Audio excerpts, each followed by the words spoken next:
Hi again. In the 1917 publication, The Finished Mystery, 300 pages was spent on Revelation, then about 20 pages on Song of Solomon, and then 200 pages or more on the book of Ezekiel. And it's a good time to revisit what they've said about this book, which has fascinated them from the beginning, in the light of the fact that right now apparently they're studying the book of Ezekiel one more time. Here's how they go into the book. The very first page of the commentary, entitled God's Character and Plan. Verse 1, Now it came to pass in the 30th year, in the 4th month, in the 5th day of the month, as I was among the captives by the river of Chebar, that the heavens were opened, and I saw visions of God. To which they comment, Christ promised that at his second advent he would raise up a faithful and wise servant or steward, who should watch and give forth in due season meat for the household of faith. This one should be given charge of all the storehouse, the word of God, to bring out of it things new and old. The prophet Ezekiel types this servant. As Ezekiel was among the Lord's people, the Hebrews in captivity in literal Babylon, this servant was among those in captivity in mystic Babylon, beside the great river Chebar, or joining, the stream of commerce which joins the nations, on which Christendom is founded, and from which she draws her support, as did in a literal sense Babylon from her great river Euphrates. In the early 70s, that's the 1870s, Charles Taze Russell found himself engaged in commerce, but earnestly studying the Word of God and striving to teach what he found therein.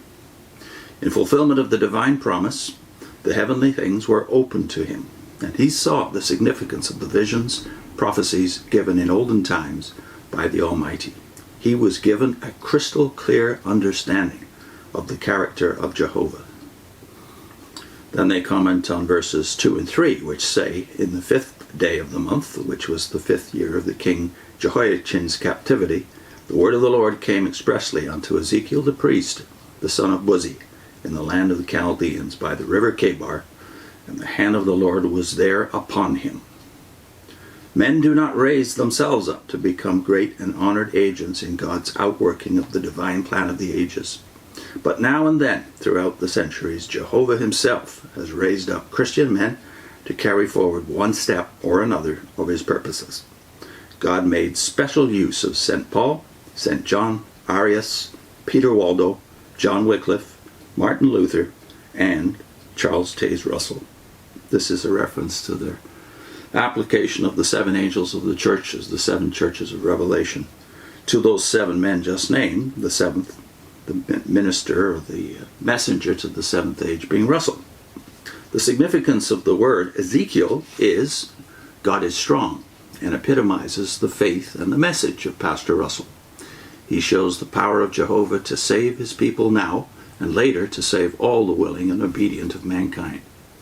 As Ezekiel was the son of Buzi, which means contemned of God, not condemned, but contemned as in despised of God, Pastor Russell was born the child of a nominal religious system which is unfaithful to Jehovah. Pastor Russell, by the faithful carrying out of his vow of consecration to divine service, was accepted as a true priest of the Almighty.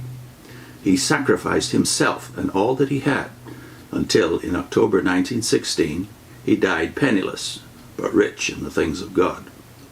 Chosen expressly by God to declare the message of present truth to the last, or Laodicean age of the church, the hand, the power of Jehovah was upon him.